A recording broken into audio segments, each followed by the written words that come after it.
2025-2026च्या अर्थसंकल्पातील मागण्याविरोधी चर्चेसाठी मी या ठिकाणी उभा आहे। सर्वप्रथम मी महाराष्ट्र राज्याचे मुख्यमंत्री व दोन्ही उपमुख्यमंत्री व कृषी मंत्री यांना मी धन्यवाद देऊ इच्छितो की पुण्यश्लोक अहिल्याबाई होळकर योजनेअंतर्गत पात्र शेतकऱ्यांना 2 लाखपर्यंत कर्जमाफी तसेच नियमित कर्ज भरणाऱ्या शेतकऱ्यांना 50,000 प्रोत्साहन भत्ता, बळीराजासाठी शेती पानंद रस्ते आणि आदिवासी शेतकऱ्यांसाठी महाविस्तार योजनेअंतर्गत जो बहुसंख्येने महाराष्ट्रामध्ये भिल्ल समाज आहे त्या भिल्ल समाजाची जी भाषा आपली भिल्ली भाषा या ग्रामीण भाषेचा या ठिकाणी समावेश केल्याबद्दल महायुती सरकारचं या ठिकाणी मी मनापासून धन्यवाद मानतो। मत्स्य व्यवसाय विभाग महाराष्ट्र राज्याची सीमा सागरी 877 किलोमीटर असून किनारपट्टीवरील मच्छीमार वर्षानुवर्ष मत्स्य व्यवसाय या ठिकाणी करत असताना त्यांनी या ठिकाणी मत्स्य व्यवसाय मंत्री बसलेले आहेत।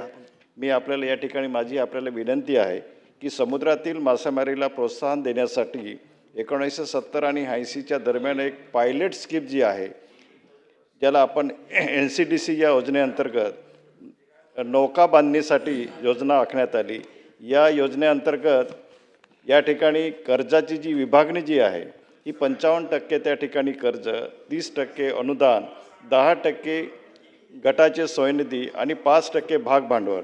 परंतु यातील गटातील राष्ट्रीय सहकारी विकास निगम NCDAचे कर्ज मुद्दल हे पूर्णतः फेड केली आहे, परंतु 5% जे खेळते भांडवल आहे ते परतफेड न केल्यामुळे यावर व्याज आकारणी करून व्याजावर व्याज म्हणजे असं चक्रव्याज करून 882 कोटी रुपये त्या ठिकाणी त्यांचे कर्ज प्रलंबित आहे। आणि म्हणून माझी आपल्याला विनंती आहे की त्या बहुतांश ज्या बोटी आहेत त्या निकामी झालेल्या आहेत। मच्छीमारांना आजपर्यंत कोणतेही कर्जमाफी त्या ठिकाणी मिळाली नाही आणि त्यांना मत्स्य व्यवसायाला या ठिकाणी आपण कृषीचा दर्जा आपल्याच काळामध्ये या ठिकाणी दिला गेलेला आहे। त्याबद्दल तुम्हाला मी मनापासून धन्यवाद देतो।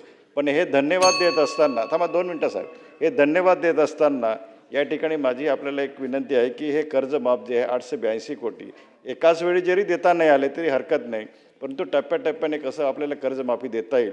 त्याचप्रमाणे कर्नाटक शासनाने मच्छीमार लोकांसाठी विनोदजी अग्रवाल 7.64 प्रति युनिटला ₹2.64 त्यांनी सबसिडी दिली आहे। महाराष्ट्र सरकारमध्ये 11.68 युनिट दर असताना फक्त 40 पैसे त्या ठिकाणी त्यांना सबसिडी आमच्या पाडवी